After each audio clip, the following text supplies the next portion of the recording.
Bismillahirrahmanirrahim. Walhamdulillah wassalatu wassalamu ala Rasulillah wa ala alihi wa sahbihi wa mawala. Ahibba'il kiram, isma'u rahimakumullah.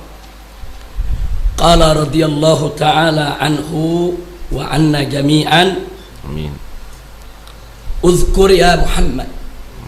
Jadi dalam ayat yang baru saja dibacakan tadi, di mana Allah Subhanahu wa taala berfirman, Allah Subhanahu wa taala qal fi kitabihil aziz, a'udzu billahi minasyaitonir rajim, bismillahirrahmanirrahim.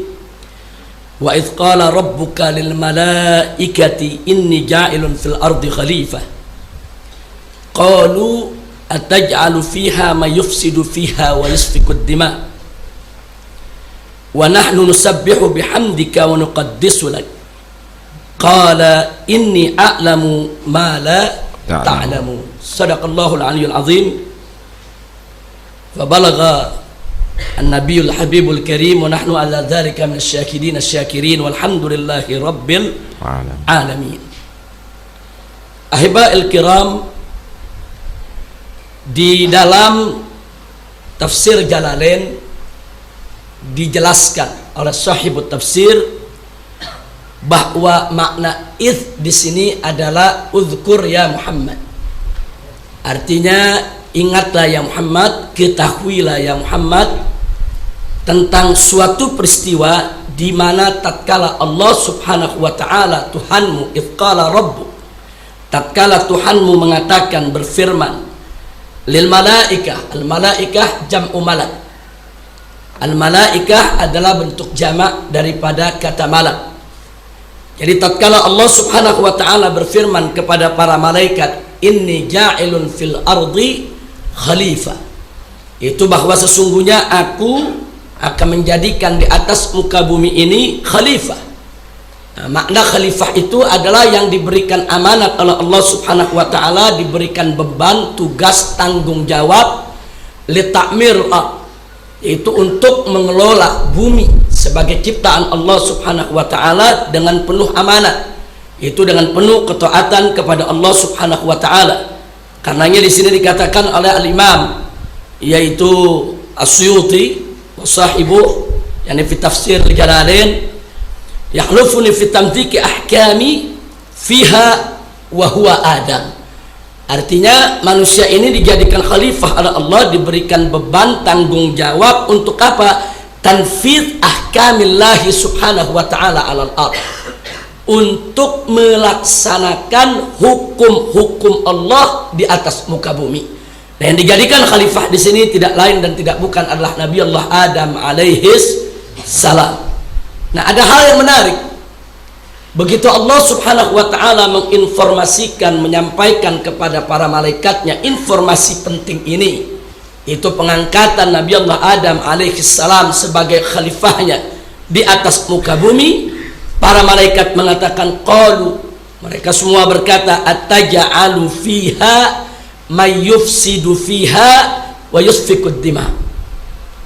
Jadi ya Rabb, wahai Allah, apakah engkau akan menjadikan di atas muka bumi itu seorang khalifah yang yufsidu fiha, yang suka melakukan kerusakan di atasnya, melakukan kerusakan bil ma'asi, yang suka melakukan kerusakan dengan aneka ragam kemaksiatan dan suka menumpahkan darah, suka saling membunuh satu sama lainnya. Nah, ini ada hal yang sangat menarik di sini, dimana kalau kita melihat tafsir-tafsir para mufassirin menyebutkan sebagaimana disebutkan di Jalalain, dari mana para malaikat tahu bahwa Adam dan keturunannya akan menumpahkan darah dan akan melakukan pengerusakan. Padahal Nabi Adam sendiri ketika itu baru akan Allah ciptakan dan dijadikan sebagai khalifah di atas muka bumi. Kok malaikat bisa sudah tahu kalau Adam dan keturunannya akan melakukan kerusakan di atas muka bumi ini? Apakah memang para malaikat ini diberikan oleh Allah ilmul ghaib untuk mengetahui sesuatu yang terjadi di masa yang akan datang? Atau ada hal lain yang membuat para malaikat tadi tahu. Nah, karena itu di dalam tafsir Jalalain di sini disebutkan para malaikat itu tahu kama fa'ala banul jan wa kanu fiha falamma afsadu arsalallahu alaihimul malaikah fataraduhum ila jazair wal gibal. Jadi para malaikat itu tahu karena mengambil pelajaran jauh sebelum manusia diciptakan, makhluk yang bernama jin pernah diberikan tanggung jawab untuk hidup di atas muka bumi, tapi mereka melakukan kerusakan. Mereka saling serang satu sama lainnya, saling menjatuhkan sama satu lainnya. Begitu makhluk jin ini melakukan kerusakan di atas muka bumi ini, Allah mengirim para malaikatnya untuk mengusir mereka, sehingga akhirnya mereka itu hidup di gunung-gunung, di tepi-tepi pantai yang jauh di sana, sehingga mereka dicabut, yaitu untuk tidak lagi mengurus, yaitu amanat Allah subhanahu wa ta'ala untuk mengelola bumi. Ini tafsir yang disampaikan oleh Al-Jalalan, yaitu sahiban daripada tafsir Jalalain ini. Dan ini kebanyakan yang disampaikan juga oleh para ulama-ulama tafsir salafan wa khalafan. Saya berhenti dulu di sini sejenak. Perlu kita waspadai bahwa ayat ini juga dijadikan dalil oleh kelompok liberal di dalam mendukung teori evolusi Darwin. Ayat ini yang digunakan. Jadi ada teori evolusi Darwin yang mengatakan manusia ini sebetulnya muasalnya dari monyet, yang kemudian monyet di zaman dahulu kala ini, purbakala ini, mengalami evolusi, perubahan secara sedikit demi sedikit, sedikit demi sedikit, sampai akhirnya menjadi sosok manusia. Nah, lalu apa hubungan ayat ini dengan teori tersebut? Ada sebagian kelompok liberal yang mengatakan malaikat tatkala mengatakan di hadapan Allah, ataj'alu fiha mayufsidu fiha, ya Allah, apakah kau akan menjadikan di atas muka bumi ini seorang khalifah yang akan melakukan kerusakan? Dari mana malaikat tahu? Sebab sebelum penciptaan Adam, ada Adam lain yang diciptakan oleh Allah. Ini menurut pemahaman liberal. Jadi mereka katakan sebelum Nabi Adam, Abul Bashar, bapak kita semua, diciptakan oleh Allah, dulu di atas muka bumi sudah ada Adam yang lain yang juga punya keturunan. Artinya sudah ada manusia lain, ada Adam yang lain. Nah, Adam yang dulu itulah yang berasal dari monyet, bukan Adam yang terakhir. Jadi ini perlu kita waspadai pola-pola fikir semacam ini. Ini tafsir bil-ra'yi bil-akli, tapi bukan ber-ra'yi sebagaimana yang pernah dilakukan oleh kaum Mu'tazilah. Ini lebih parah lagi. Mereka mencampur aduk antara logika dengan syahwat mereka. Bahkan ayat ini diputarbalikan hanya untuk mendukung keinginan mereka, yaitu di dalam menguatkan teori evolusi Darwin. Nah, karena itu perlu kita sampaikan, tidak ada satu ayat Al-Quran pun, tidak ada satu hadis Nabi pun yang menjadi dalil baik secara sharih ataupun ghair sharih yang menunjukkan sebelum Nabi Adam sudah ada makhluk yang bernama manusia. Tidak ada satu dalil pun. Bahkan di dalam Al-Quran maupun hadis Nabi kita Sayyiduna Muhammad Sallallahu Alaihi Wasallam menunjukkan bahwa Adam adalah Abul Bashar, bahwa Adam adalah manusia yang pertama. Dengan demikian teori evolusi Darwin bertentangan dengan ajaran Al-Quran dan As-Sunnah, dan tidak patut ada umat Islam yang mencoba mempertahankannya, apalagi dengan menyalahgunakan tafsir Al-Quranul Karim. Nah, kemudian mari kita lihat, ada lagi sebagian ahli tafsir mengatakan, kalau di sini disebutkan dalam tafsir Jalalain, kenapa malaikat mengatakan sedemikian rupa kepada Allah? Karena malaikat pernah melihat, menyaksikan langsung bagaimana makhluk yang bernama jin ketika diberikan tanggung jawab di atas muka bumi, mereka melakukan kerusakan. Jadi malaikat berasumsi bahwa manusia yang diciptakan oleh Allah ini kurang lebih tidak berbeda, yaitu dengan jin yang pernah diberikan tanggung jawab tersebut. Tapi ada dalam tafsir lain, ulama kita menyatakan bahwa kenapa para malaikat beranggapan manusia ini akan melakukan kerusakan. Padahal manusianya sendiri baru mau diciptakan, baru mau diberikan tanggung jawab. Nah, dalam satu pendapat mengatakan dulu sebelum manusia itu diciptakan oleh Allah, diturunkan di atas muka bumi, Allah sudah terlebih dahulu menciptakan makhluk yang bernama haiwan. Lalu apa hubungan antara haiwan dengan manusia? Haiwan dengan manusia sama-sama diciptakan min tin, sama-sama diciptakan dari tanah. Nah, jadi di sini para malaikat berasumsi dulu ada makhluk bernama haiwan diciptakan dari tanah, sifatnya merusak. Ini ada makhluk baru, bahan bakunya sama, sama-sama diciptakan dari tanah. Jadi asumsi malaikat, ya kurang lebih dia punya perilaku tidak beda, karena bahan bakunya sama. Kalau bahan bakunya sama, tabiatnya sama, karakternya sama. Nah, ini ada penafsiran yang seperti itu. Nah, jadi ada penafsiran kenapa para malaikat mengatakan sedemikian rupa di hadapan Allah Subhanahu wa ta'ala, karena ada asumsi dengan ilmu para malaikat tadi bahwa manusia kurang lebih tidak jauh berbeda dengan hewan, karena dengan alasan bahan baku pembuatannya sama, yaitu tanah. Nah, tapi di sini kita lihat di sini bagaimana para malaikat juga mengatakan di hadapan Allah Subhanahu wa ta'ala, wa nahnu nusabbihu bihamdika wa nuqaddisu lak. Jadi kenapa Allah Subhanahu wa ta'ala harus menciptakan satu makhluk, baik itu diasumsikan sama dengan jin atau diasumsikan sama dengan hewan yang suka merusak, sementara para malaikat nahnu nusabbih bihamdika, sementara kami ya Rabb senantiasa bertasbih mensucikan engkau, memuji engkau, mengisi alam semesta ini dengan puja-puji untuk Allah Subhanahu wa ta'ala, dan seterusnya dan seterusnya.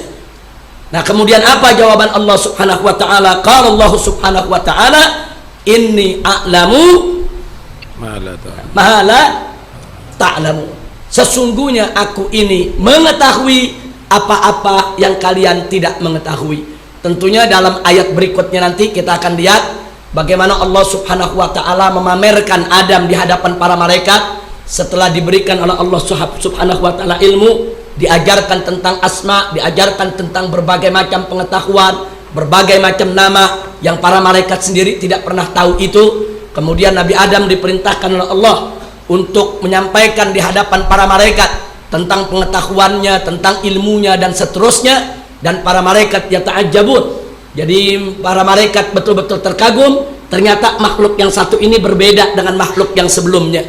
Walaupun manusia itu bahan bakunya sama dengan haiwan, sama-sama dari tanah, tapi ada keistimewaan manusia yang tidak dimiliki oleh hewan, yaitu al-aql yang Allah Subhanahu wa ta'ala berikan kepada Adam, sehingga Nabi Allah Adam menerima ilmu yang luar biasa dari Allah, yang kemudian ilmu itu Allah yang perintahkan untuk dipamerkan di hadapan para malaikat, sampai akhirnya para malaikat yaitu mengakui bahwasanya Allah Maha Suci, tidak ada ilmu bagi siapapun termasuk yaitu bagi malaikat kecuali yang diberikan oleh Allah Subhanahu wa ta'ala. Tentunya itu merupakan tafsir lanjutan daripada ayat ini. Saya tidak ingin panjang ke sana, hanya saya ingin mengingatkan di sini bahwa ayat ini harus kita tafsirkan sesuai dengan tafsir para ulama salaf kita. Jangan sampai kita terpancing dengan pemikiran-pemikiran yang sesat menyesatkan dengan menggunakan ayat suci Al-Quranul Karim untuk mendukung daripada hawa nafsunya. Nah, kemudian ada satu lagi. Kadang-kadang kaum liberal mengatakan di sini, mereka mengatakan, coba kita lihat ini, malaikat protes kepada Allah. Jadi mereka bilang ini dalil untuk protes. Jadi yang namanya protes itu adalah suatu hal yang memang harus dilakukan oleh manusia dengan dalil malaikat sendiri kepada Allah protes. Saudara, kita menafsirkan Al-Quran harus adaban.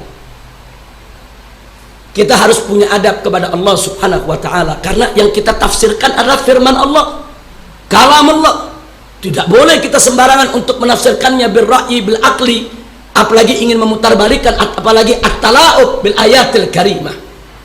Nah, karena itu yang perlu kita luruskan di sini, para malaikat ini bukan protes kepada Allah, karena malaikat itu adalah makhluk yang tidak pernah khianat maksiat kepada Allah. makhluk yang diciptakan oleh Allah Subhanahu wa taala min nur, dari awal penciptaannya ila yaumil qiyamah, mereka tidak akan pernah maksiat kepada Allah Subhanahu wa taala. Jadi jangan pernah berpikir malaikat tidak ridho dengan putusan Allah, malaikat sehingga protes dengan Allah punya keputusan, malaikat tidak ridho dengan Allah punya ketetapan. Maka semua itu adalah pemikiran yang jauh daripada kebenaran. Di sini malaikat hanya menyampaikan keheranannya, dan itu sesuatu yang wajar. Malaikat menyampaikan keheranannya kepada Allah. Kok ada makhluk yang diciptakan dari tanah dijadikan sebagai khalifah di atas muka bumi, padahal ada makhluk lain yang pernah Allah ciptakan sebelumnya juga dari tanah melakukan kerusakan di atas muka bumi. Ada apa sebetulnya di balik ini semua? Jadi sangat tidak adab sekali kalau kemudian ayat ini kita jadikan dalil seolah-olah malaikat ini protes, mendemo Allah Subhanahu wa taala, tidak terima, yaitu dengan apa namanya, dengan Allah punya keputusan. Kemudian di sini ada lagi yang mengatakan malaikat betapa menunjukkan dirinya, kami ini yang mensucikan Allah, kami yang mengagungkan Allah, seolah-olah malaikat itu takabur, merasa lebih berhak untuk menjadi khalifah daripada manusia, padahal malaikat bersih daripada sikap takabur. Sikap takabur adalah sifat iblis, bukan sifat malaikat. Nah, karena itu di dalam menafsirkan ayat ini jangan ada suudzon kepada para malaikat. Malaikat tidak pernah takabur, malaikat tidak pernah, yaitu di hadapan Allah Subhanahu wa taala, merasa mereka lebih mulia, lebih suci, lebih agung, lebih bagus daripada manusia yang diciptakan oleh Allah. Dan malaikat tidak pernah protes keputusan Allah Subhanahu wa taala. Hanya para malaikat menyampaikan keheranannya, sesuatu yang di luar ilmu para malaikat. Makanya di ayat berikutnya kan malaikat akhirnya mengakui bahwa la ilma lana illa ma 'allamtana, tidak ada ilmu bagi kami ya Allah kecuali yang kau ajarkan kepada kami. Jadi malaikat akhirnya mengakui juga di hadapan Allah keterbatasan ilmu mereka, keterbatasan pengetahuan mereka. Jadi apa yang malaikat sampaikan semata-mata muncul dari keterbatasan ilmu pengetahuan mereka, bukan dari ketakaburan mereka, bukan dari sifat keras kepala mereka. Nah, baiklah ya ikhwan, ahibba'i rahimakumullah, sebelum saya akhiri sedikit apa yang perlu saya sampaikan, yaitu dalam pembacaan tafsir ini, saya hanya ingin mengingatkan, tolong hati-hati. Di zaman sekarang ini ada satu metode baru yang dicoba untuk dipraktekkan terhadap tafsir Al-Quran, yaitu metode hermeneutika. Dan dengan menyesal saya sampaikan, metode hermeneutika ini sudah menjadi mata kuliah wajib di beberapa universitas Islam negeri. Yang saya sesalkan adalah metode hermeneutika tadi dipelajari bukan untuk kita tanggapi, tapi untuk kita terapkan. Nah, ini yang berbahaya. Apa itu hermeneutika? Hermeneutika itu adalah metodologi penafsiran Bible. Jadi metodologi penafsiran Bible itu adalah kitab Injil yang sudah muharraf, yang sudah diselewengkan. Itu ada metode penafsirannya, di mana metode ini digunakan oleh para agamawan, rohaniawan, umat Kristiani di dalam menafsirkan kitab suci mereka. Kenapa metode ini lahir?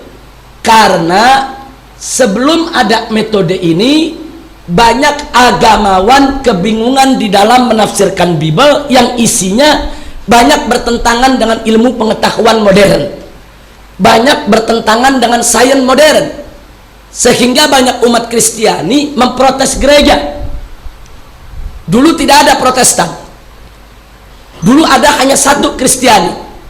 Tapi setelah banyak ayat-ayat Bible bertubrukan dengan sains modern, akhirnya para ilmuwan mempertanyakan keotentikan, keoriginalan, kemurnian daripada Bible itu sendiri. Karena menurut mereka kalau ini kitab suci, benar dari Tuhan, nggak mungkin bertentangan dengan ilmu pengetahuan modern. Nah, untuk persoalan itu banyak ilmuwan yang diseret oleh gereja dan dihukum mati. termasuk Galileo ketika mengatakan, melanjutkan daripada teori Kopernikus, mengatakan bumi itu bulat, mengatakan bumi itu berputar pada porosnya dan seterusnya. Galileo itu diseret dan diadili, disidang oleh gereja dan diminta untuk bertaubat, mencabut teorinya. Kalau tidak, Galileo akan dibakar hidup-hidup. Akhirnya Galileo tidak berani untuk menanggung penderitaan tadi. Galileo mencabut dia punya teorinya, tunduk kepada putusan gereja. Nah, jadi ada ayat-ayat Bible. Jadi para ahli gereja ini mengatakan Bible nggak pernah mengatakan bumi itu bulat. Bible nggak pernah mengatakan bumi itu berputar pada porosnya. Kau sudah mengatakan yang Tuhan tidak pernah mengatakannya. Maka itu Galileo dianggap sesat, dianggap murtad, dan Galileo akhirnya diadili. Ini bukan Galileo saja, hampir banyak ilmuwan. Yang akhirnya lahirlah seorang tokoh pembaharuan bernama Martin Luther di Jerman. Dia tidak terima kesewenang-wenangan gereja untuk menghukum mati para ilmuwan. Nah, akhirnya Martin Luther ini membentuk satu gerakan menolak daripada kekuasaan gereja, absolut kekuasaan gereja terhadap penafsiran Bible. Jadi mereka tetap berkeyakinan bahwa Tuhan tidak mungkin menurunkan kitab suci yang bertentangan dengan ilmu pengetahuan modern. Kalau di dalam Bible ada ayat bertentangan dengan ilmu pengetahuan modern, berarti ada yang gak beres dengan Bible. Bukan Tuhan yang salah, tapi pasti ada penyelewengan, pasti ada pemalsuan. Nah, dari sinilah lahir sekte Protestan. Disebut protes karena mereka mengajukan protes keras terhadap kekuasaan gereja. Nah, Protestan inilah yang akhirnya melahirkan metode hermeneutika. Artinya kalau ada ayat Injil yang bertentangan dengan sains modern, maka mereka berusaha untuk mentafsirkannya supaya tidak bertentangan dengan sains modern. Nah, ini disebut teori hermeneutika. Nah, di kemudian hari teori hermeneutika ini diadopsi oleh umat Islam. Jadi para ilmuwan Nasrani menantang, hei umat Islam, coba nih lihat kami. Kami ini pengikut Bible. Kami menganggap Bible kitab suci, tapi kami tidak fanatik. Walaupun Bible itu kitab suci, tetap kami periksa. Yang benar dari Tuhan kami nyatakan benar, yang tidak benar dari Tuhan kami nyatakan tidak benar. Jadi agama kami terbuka untuk kritik. Tapi kalian umat Islam mengatakan Al-Quran itu benar, kalian tidak mau lihat, kalian tidak mau periksa, kalian tidak mau teliti lagi. Ayo gunakan metode kami, kita teliti Al-Quran. Kalau Al-Quran itu benar dari Tuhan kalian, maka itu satu keuntungan buat kalian.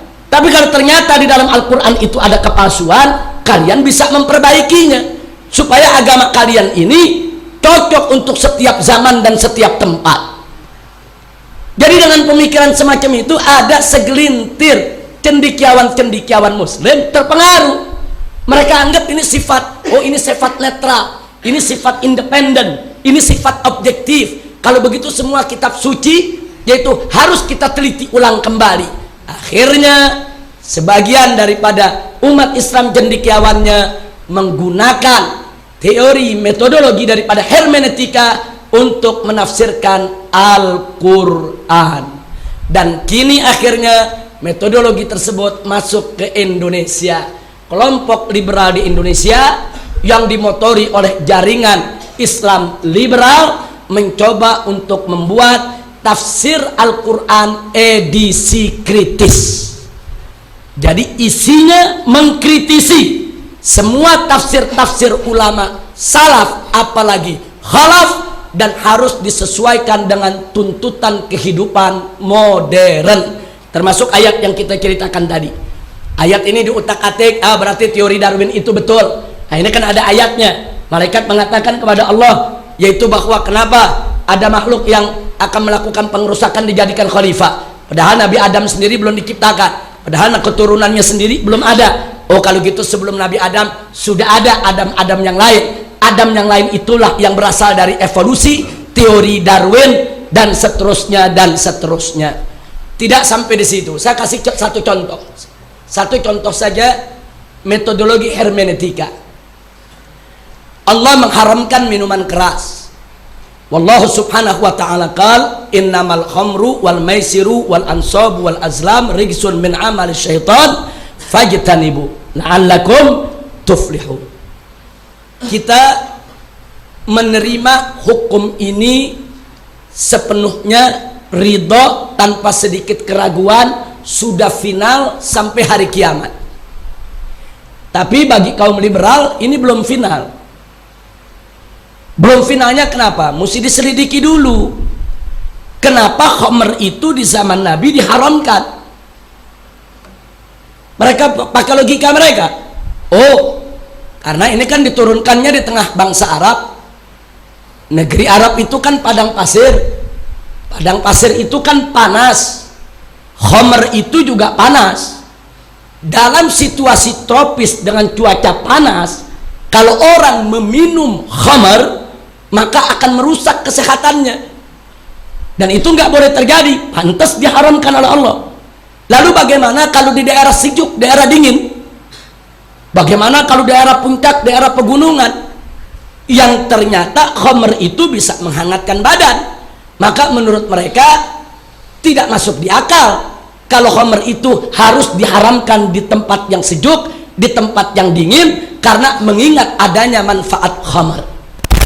Nah, oleh karenanya dalam tafsir liberal, khamr itu hanya diharamkan di wilayah tropis cuaca yang panas. Tapi di tempat-tempat dingin, hukum itu tidak berlaku lagi. Itu satu. Enggak sampai di situ. Begitu juga tatkala mereka menafsirkan ayat-ayat Al-Quran yang berkaitan dengan poligami. Jadi lucunya ini kaum liberal terhadap seks bebas mendukung, terhadap poligami anti betul. Yang ingin saya sampaikan adalah apa dalam tafsir mereka katakan bahwa haramnya, nah di sini dibolehkannya poligami itu merupakan solusi sementara dari perkawinan jahiliyah, poligami tanpa batas. Jadi sebelum ajaran Islam ini dibawa oleh Nabi, masyarakat jahiliyah punya konsep poligami tanpa batas. Mau punya istri 10, 20, 30 tanpa batasan. Datang Islam membatasi poligami, hanya boleh sampai 4 saja. Nah, bagi kita poligami sampai 4 ini sudah final.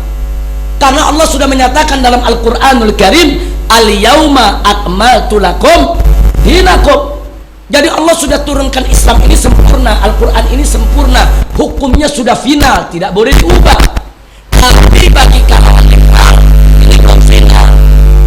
Mereka katakan mari kita pelajari sejarah. Kenapa dulu poligami dibatasi 4? Karena di zaman jahiliyah poligami tanpa batas.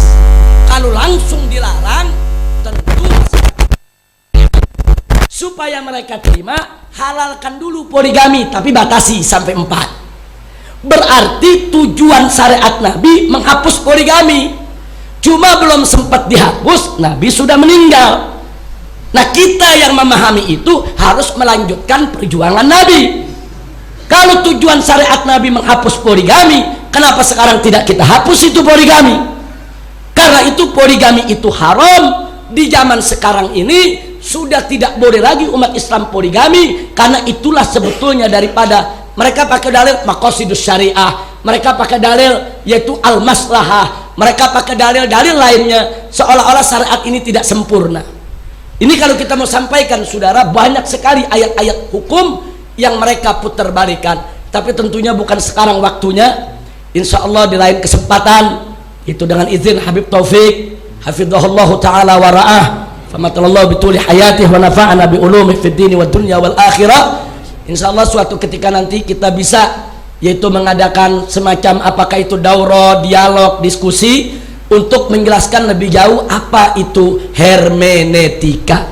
Jadi tolong dipahami bahwa saat ini kelompok-kelompok liberal di dalam menafsirkan Al-Quran, di dalam mentakwil hadis, mereka semua memakai metodologi hermeneutika. Jadi kita mempelajari hermeneutika bukan untuk kita terapkan araftus syar la li syarrin.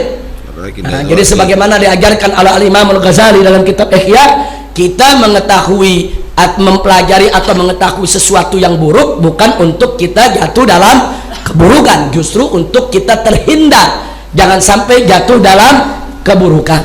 Nah, mudah-mudahan di lain waktu kita bisa membahas itu lebih jauh lagi. Saya hanya ingin menginformasikan karena kebetulan hari ini dapat ayat soal inni ja'ilun fil ardi khalifah, saya jadi ingat yaitu paparan daripada kaum liberal, sehingga saya informasikan supaya bisa meningkatkan kewaspadaan kita semua. Nah, intinya tafsir ini saya hanya tutup satu, tidak ada tafsir yang lebih baik daripada tafsir ulama salaf kita, tidak ada tafsir yang lebih baik daripada tafsir ma'thur. Dan jangan sekali-kali kita sembarangan menafsirkan Al-Quran tanpa ilmu pengetahuan, karena Al-Quran adalah kalamullah. Kalau ucapan seorang presiden tidak boleh sembarangan ditafsirkan oleh para menteri, lalu bagaimana dengan firman Allah? Lebih tidak boleh sembarangan ditafsirkan oleh hamba-hambanya, saudara. Nah, karena itu mudah-mudahan Allah memberkahi kita semua, dan mudah-mudahan tafsir yaitu Jalalain ini yang kita selalu pelajari membawa keberkahan buat kita semua. Amin. Nah, jadi sebagai penutup saya hanya katakan, kalau kita ini kaum salafiyah, ahlus sunnah wal jamaah, itu berpegang kepada tafsir Jalalain.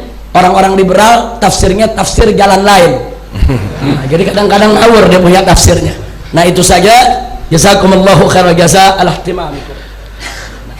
Inti daripada yang diterangkan oleh Habib Rizik bahwa sebelum Nabi Adam tidak ada makhluk manusia, tapi itu sebagaimana diterangkan ada menyatakan banil jan, ada hewan, yang jelas bukan manusia.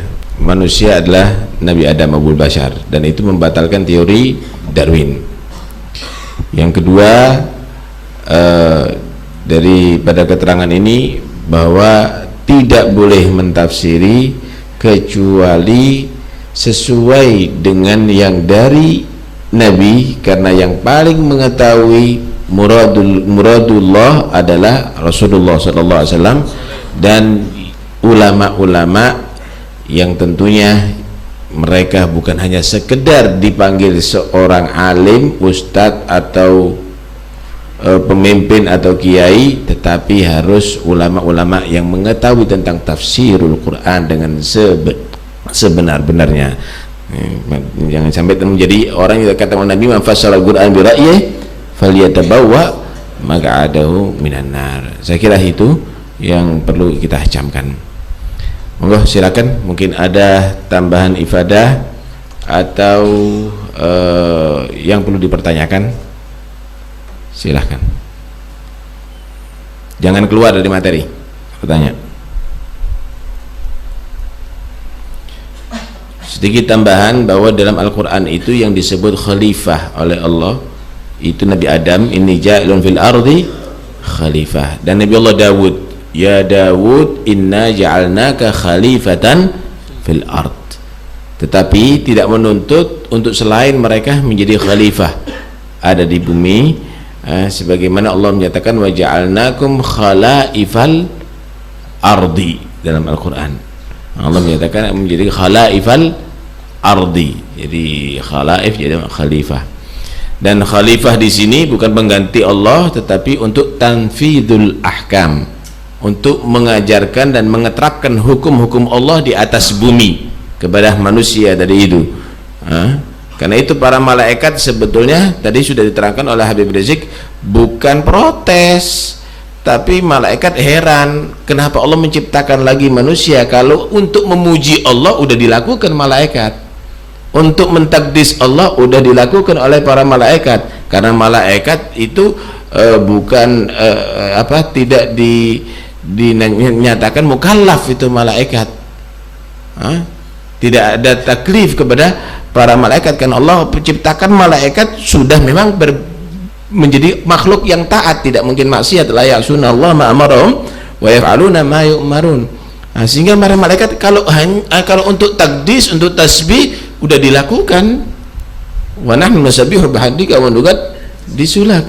Tapi Allah tidak menghendaki yang di bumi ini khalifah hanya mentakdis, hanya beribadah sebagai pada makhluk kepada Tuhannya aja, tapi harus ada tanfidul ahkam, untuk melaksanakan hukum-hukum Allah yang ada di atas bumi. Karena itu mereka disebut khalifah.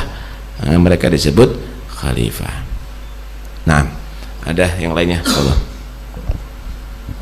Assalamualaikum warahmatullahi wabarakatuh. Salam. Ini ada pertanyaan. Sebenarnya nggak perlu salam lagi lah, ya, langsung aja. Tadi itu malaikat ketika Allah Subhanahu wa ta'ala hendak menciptakan manusia, malaikat mengatakan mereka akan merusak, membuat kerusakan yang ada di bumi dengan asumsi bahwasannya sebelum manusia diciptakan bangsa hewan yang bahan bakunya sama. Nah, lantas kenapa kaum liberal tadi mengatakan bahwasannya hewan itu kok kera, kok bukan hewan-hewan yang lain kok harus kera yang hidup itu? Itu aja. Ya kan mereka itu. Ya mereka mengatakan kok kera saja. Termasuk memperkuat ini ya. Ya karena itu nggak diterima itu teorinya. Ini sebenarnya kalau dikatakan manusia itu karena dari evaluasi kera, jawaban yang paling pasti kenapa kera sekarang tidak ada yang pernah jadi manusia begitu. Kok kera dulu bisa jadi manusia begitu. Jadi sebenarnya ya nggak ada lah, karena itu bukan ilmiah, tentunya jahiliyah, tapi anehnya diajarkan dalam sekolahan-sekolahan kita. Ini yang sangat padahal seluruh agama nggak ada menyatakan dari kerah manusia dari itu. Heran ini, di negara Pancasila bisa diadakan di teori itu diajarkan ada di sekolahan-sekolahan tadi itu. Sebenarnya harus ditentang, itu harus ditiadakan, tidak boleh diajarkan karena bertentangan dengan ajaran agama.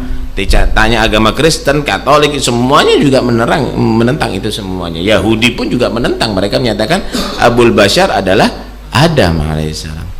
Repot ya, nggak pahaman apa maksudnya. Ada yang lainnya perlu ditanyakan? Fadhal. Satu pertanyaan boleh kita buka, selebihnya nggak boleh. Fadhal.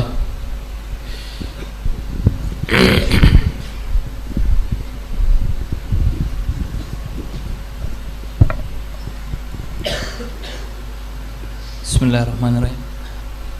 Apa kiat-kiat yang bisa kita terapkan dalam keluarga, dalam masyarakat sekitar kita untuk mengantisipasi bahaya liberal ini?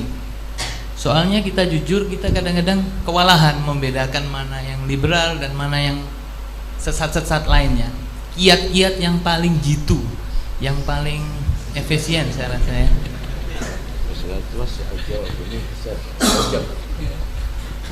Ini kalau dijawab semuanya sama Habib Rizik bisa 2 jam ini. Nah, karena itu kita minta Habib Rizik untuk mempersingkat supaya kita masuk kepada hadis dan kalam salaf sebentar lagi. Jazakumullahu khairal jaza. Sebetulnya ada satu kiat yang luar biasa yang sudah Allah berikan dalam Al-Qur'anul Karim dan diamanatkan kepada kita semua. Wallahu subhanahu wa ta'ala qala fas'alu ahla dzikri in kuntum la ta'lamun. Tanyakan kepada ahli dzikir, tanyakan kepada ulama, tanyakan kepada fuqaha, itu tatkala kamu tidak mengetahui persoalan. Sebetulnya kiat di tengah masyarakat simpel. Kalau masyarakat membaca koran atau majalah atau mendengar sesuatu di televisi dan lain sebagainya yang menyangkut urusan agama, jangan langsung ditelan bulat-bulat. Nah, kita kembalikan kepada guru kita kembalikan kepada syekh kita kembalikan kepada habib kita bawa ke majelis kita tanya. Kalau ini mau dipegang, insya Allah masyarakat, keluarga kita di rumah tidak akan pernah mudah terpengaruh oleh pemikiran-pemikiran yang sesat dan menyesatkan, baik itu pemikiran liberal atau pemikiran-pemikiran lainnya di luar Ahlus Sunnah wal Jamaah. Jadi kuncinya bagi masyarakat awam atau juga bagi kalangan santri, yaitu jangan lupa untuk ta'alluq bisyekh, untuk jangan lupa ta'alluq kepada guru. Nah, di sini kita ada majelis, di sini ada Habib Taufik yang mengajar dan habaib-habaib yang lainnya. Kenapa kita harus menafsirkan sendiri? Kenapa kita harus telan sendiri itu berita-berita yang ada? Tanyakan kepada guru kita, ikuti fatwanya. Karena dulu para ulama salaf kita tatkala mereka belajar begitu juga. Mereka semua bertanya kepada guru. Jadi nggak ada mereka belajar dari kitab sendirian. Nah, sampai-sampai ada ulama kita mengatakan barang siapa yang belajar tanpa guru berarti sama juga gurunya setan. Nah, kenapa sedemikian rupa dikatakan? Karena godaan setan pintunya akan lebih terbuka untuk setan menggoda anak manusia manakala dia tidak mau mengikuti bimbingan guru. Jadi sekali lagi, soal guru ini sangat penting sekali, soal syekh sangat penting sekali. Saya hanya menyampaikan satu kiat yang diamanatkan oleh Allah Subhanahu wa taala dalam Al-Qur'an tadi. Tolong jangan kita tinggalkan ulama, jangan tinggalkan fuqaha yang kita tahu ilmunya, kita tahu akhlaknya, kita ikuti mereka. Berbagai macam persoalan yang ada di sekitar kita tanya. Kadang-kadang kita nggak tahu, kita dengar TV kelihatannya indah, ternyata bukan pendapat Ahlus Sunnah. Nah, kita dapat dari TV kayaknya luar biasa nih, bagus. Kadang-kadang kalimatul haq yuradu biha batil. Nah, yang tahu itu siapa? Yang tahu itu adalah para guru kita, ulama kita, fuqaha kita, yang mereka punya basirah, yaitu dengan ilmu pengetahuan mereka dan nurani mereka, insya Allah kita akan tetap bisa terpelihara. Saya rasa itu yang bisa kita jawab. Jazakumullahu khairal jazaa. Ya, jangan hanya sekedar baca kitab kemudian langsung kita ambil satu kesimpulan. Ada satu cerita di satu daerah lagi datang rombongan ulama-ulama besar, disambut oleh orang yang ditokohkan di situ. Waktu itu lagi puasa semuanya. Kemudian anehnya waktu buka puasa setiap orang dikasih sajian 2 anak ayam yang disuguhkan untuk dimakan makanan itu. Heran, ini semuanya heran, kok kembar semuanya ini. Buka puasanya kan biasanya macam-macam kalau gua ini anak ayam semuanya. Ditanya, kenapa kamu lakukan ini? Karena amalan bisunnah, kata dia, ngamalkan sunnah Nabi, kata dia. Loh, sunnah kita berbuka dengan 2 anak ayam ini? Iya. Apa sunnahnya, dari mana dasarnya? Lis-shaimi farkhatan, katanya. Lis-shaimi farkhatan, farkhah itu anak ayam gitu ya. Bagi orang puasa itu ada 2 anak ayam untuk bukanya. Keliru, salat ada titiknya, ada di situ, tapi titik liar, bukan karena lis-shaimi farhatan, dia bacanya lis-shaimi farkhatan. Nah, jadinya kacau jadi.